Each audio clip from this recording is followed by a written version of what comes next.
Jay Moore's Weekend Agenda on Facebook Live, coming to you from Meadow Mill in Hamden.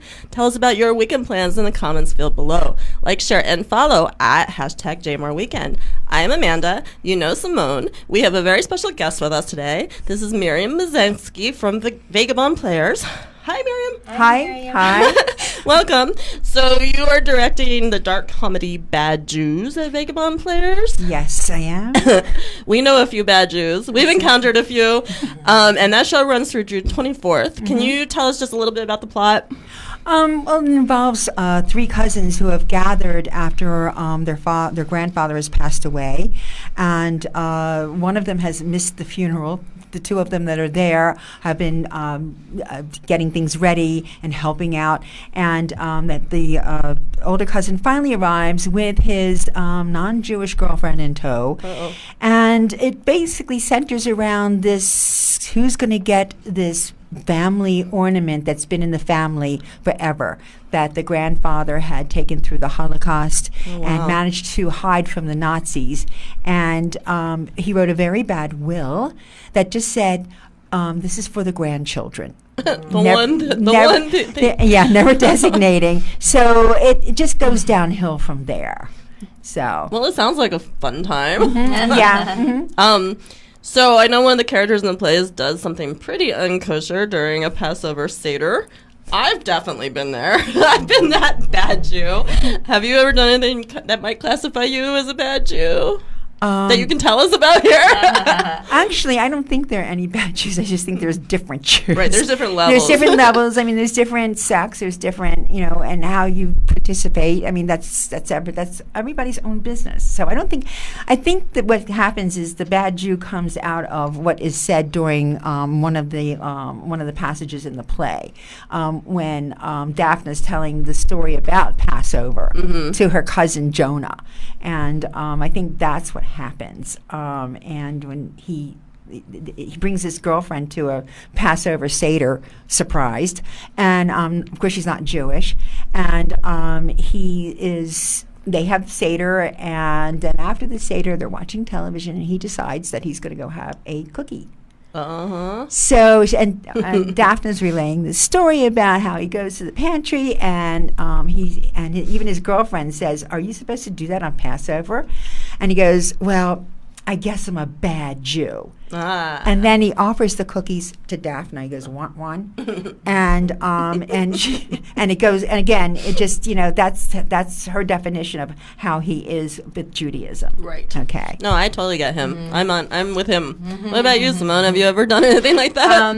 Yeah. I mean, I think it's more of like being kind of clueless, because I really was raised in such a secular home that I didn't learn anything, and sometimes I just don't realize. Like one time, my ex-sister-in-law and I were preparing a Seder, and we got everything ready, and then I was kind of looking around trying to figure out if we had forgotten anything, and I looked at her and I said, "Oh my God, do we need bread?" No! And she looked at me like I was That's missing the point.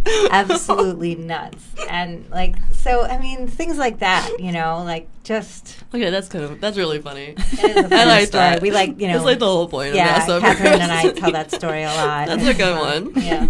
All right, so Miriam, how have the audiences been? Have they been receptive?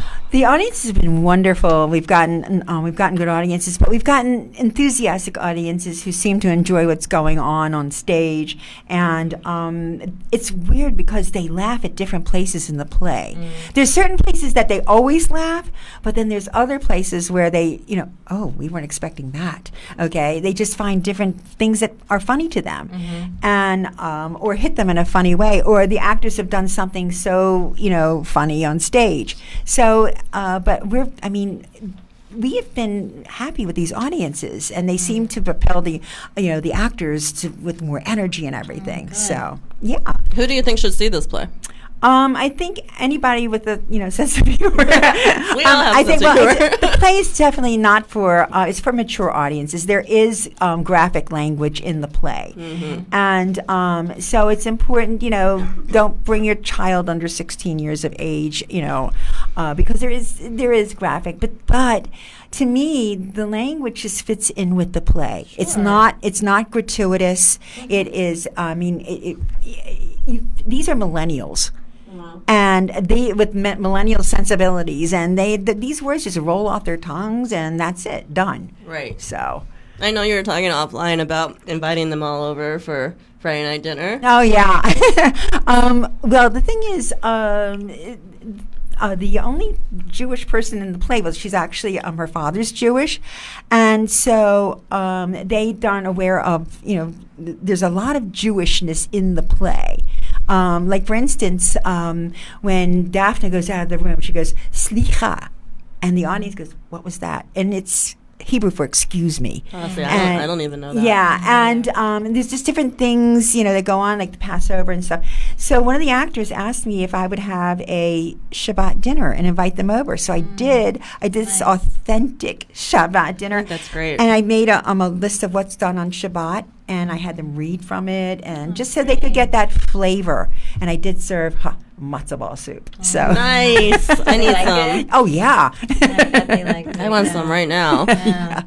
So for people not familiar with Vagabond Players, can you just give them a little idea of what it's all about? I know it's in Fells Point. Vagabond Players is one of the oldest little theaters in the United States. It was founded in 1916 and has lived in several places before landing in Fells Point. It's located on Thames Street. I'm sorry, on Broadway, 801 Broadway, North Broadway, and it presents different kinds of plays. But they have pictures actually in their lobby of different times of when they ran shows and everything, starting from like 1916. So it's really interesting, you get that little flavor, and I think you can go online and find more history if you want to. So anyway, if you want to get tickets, you can contact www.vagabondplayers.org to order tickets. And we are playing. The shows are going to be tonight and tomorrow night at 8 o'clock, and then we close with a matinee on Sunday at 2 p.m. Ooh, yeah, so you have 3 chances left. Yes. So go do that. It yes, sounds and we great. have a large audience coming in on Sunday, so get those tickets now. Only a few tickets left. You better hurry. You want to laugh, have a good time. So, and what is next for Vagabond Players, and what's next for you? All right. So what's next for Vagabond Players is they are going to be doing a Shakespeare play, Romeo and Juliet, with an all-male cast. Oh, cool. So it's kind of throwback to the Shakespeare days. So check it out, okay? And what's next for me is I am the vice chair for the Baltimore Playwrights Festival, so we're currently working on our summer productions. The rest of our productions, because we're kind of changing our venue. Instead of just doing summer, we're doing August, and then we're doing September, and then we're doing a November play. Nice. And that's going to be an original musical in November. Cool. So, and you can find us on www.baltplayfest.org. Got it. Thanks. All right. Great. Stick around with us for a minute. We have to run through some of the rest of the stuff. You are watching Jamer's Weekend Agenda on Facebook Live. Tell us what you're doing this weekend in the comments field below. Like, share, and follow at #JamerWeekend. We are here with Miriam Bazensky, director of Bad Jews at Vagabond Players, which is there through this weekend. Simone, tell us about some of the stuff going on. Okay. So tonight, there's a food truck rally at the Baltimore Museum of Industry. Nibble offerings from 16 food trucks. Enjoy family-friendly activities and listen to live music on the waterfront. It's a beautiful spot. It is. A portion of the sales will be donated to Barks Animal Shelter, and that's from 5 to 9 p.m. Excellent. Yeah. Now this is what I want to do tonight. Back to Black at Ram's Head Live. Remember Jones performs a recreation of the entire Amy Winehouse album with a 12-piece band. Sounds so good. Oh, yeah. Are you That going, does Glenn? sound good. No, but it sounds great. It sounds great. Yeah. It really does. It's an all-ages show, and doors open at 7. On Saturday is World Refugee Day at Creative Alliance. That's good timing. Yes, right. Baltimore's World Refugee Day features talented youth and adult performers that are new American artists living here. Great. Awesome. The Good to free highlight. family-friendly festival includes hands-on art activities, a craft market, international food, and more, and that's from noon to 3. Well, that sounds like a that very out. good thing to go to. Yeah, it should support. Yeah. And also on Saturday. Yeah, also on Saturday is the Dragon Boat Challenge at the Under Armour campus. The 10th annual challenge takes place along the waterfront promenade. Boat teams from Maryland, Pennsylvania, D.C., and New York and elsewhere compete in 500-meter races, and that's from 8 to 4 p.m. I was down at Fells Point last night, near your theater, and the Under Armour light is lit up for Pride Month and looks so good. Oh, And cool. the reflection reflects you in can a see rainbow. it, yeah. Yeah, it's really nice. Huh, okay. Yep. There's also the Daily Show Writers Stand-Up Tour at Rams Head Live. Enjoy a night of stand-up comedy featuring current staff writers from The Daily Show with Trevor Noah. And that's an all-ages show as well, and it's at 7 p.m. There's good stuff fun. happening at Rams Hill Live this Yeah. weekend. Just camp out there. Yeah. Jordan says hi. So, hi, Jordan. Hi. And Alan's watching. Hi, Alan. Hi, Alan. You're watching Jay Moore's Weekend Agenda, just like Jordan and Alan are on Facebook Live. Tell us what you're doing this week in the comments below. Like, share, and follow at hashtag Jay Moore Weekend. We are here with Miriam Bazensky from Badges. Hi, Miriam. It's at Vagabond Players through the weekend. Go see it. It sounds great. What's happening Sunday, Simone? The Magic of Jonestown Festival. Celebrate Baltimore's oldest neighborhood at this free festival. There'll be magic, stilt walkers, arts and crafts, face painters, and more.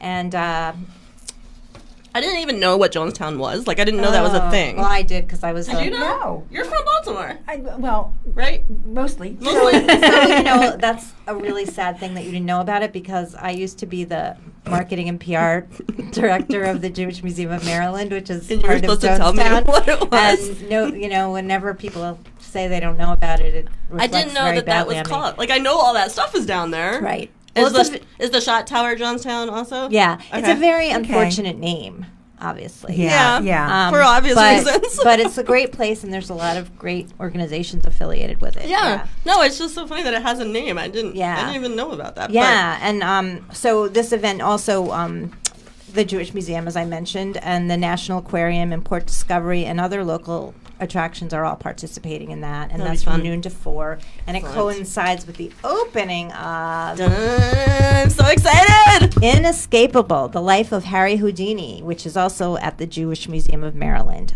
To celebrate the opening of this exhibit, escape artist Di Andrews will recreate Houdini's 1916 Baltimore escape from a straitjacket while suspended upside down from a 50-foot crane.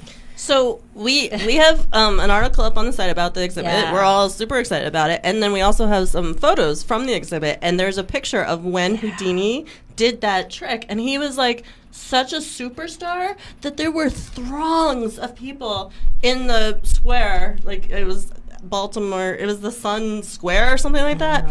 I mean, hundreds of thousands, dozens of thousands. That's how much of a super rock star he was. Wow. Which is like so fascinating. Yeah. Well, yeah, and I mean the exhibit explores the life of Houdini, who was actually named Eric Weitz, and he was the son of a Hungarian rabbi. He has a fascinating story, so it's a great show. It's an original show that the JMM created. So exciting. And it runs through January 21st, 2019. Opening celebration is on Sunday from noon to 4.